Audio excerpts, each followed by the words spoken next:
Pour mesurer la performance d'une entreprise, on utilise souvent des indicateurs comme la part de marché, le chiffre d'affaires ou la rentabilité.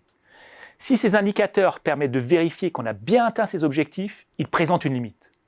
Ce sont des indicateurs a posteriori qui reflètent essentiellement le passé et sur lesquels on ne peut pas agir. Les indicateurs prédictifs sont beaucoup plus intéressants. Contrairement aux indicateurs a posteriori, ce sont des indicateurs sur lesquels il est possible d'agir.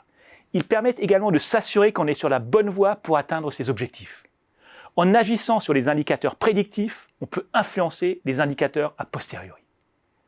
L'exemple de la perte de poids permet d'illustrer la différence entre indicateur a posteriori et indicateur prédictif.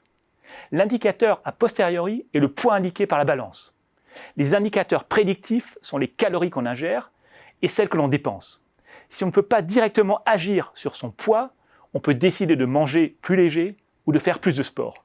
In fine, on perdra du poids. Dans le monde de l'entreprise, la plupart des dirigeants se focalisent sur les indicateurs a posteriori. C'est assez facile à comprendre. Les indicateurs a posteriori sont beaucoup plus faciles à identifier et à mesurer que les indicateurs prédictifs. Supposons qu'une entreprise se donne pour objectif d'améliorer sa capacité d'innovation. Les indicateurs a posteriori sont clairs. Il s'agit du nombre de nouveaux produits, du nombre de nouveaux brevets, et ainsi de suite. Les indicateurs prédictifs sont beaucoup plus difficiles à cerner. Il s'agit par exemple de comportements tels que la capacité à remettre en cause des idées reçues, la capacité à mener des expérimentations sans avoir peur d'échouer, la capacité à chercher de nouvelles idées à l'extérieur de l'entreprise, mais également à travailler en dehors des silos par exemple.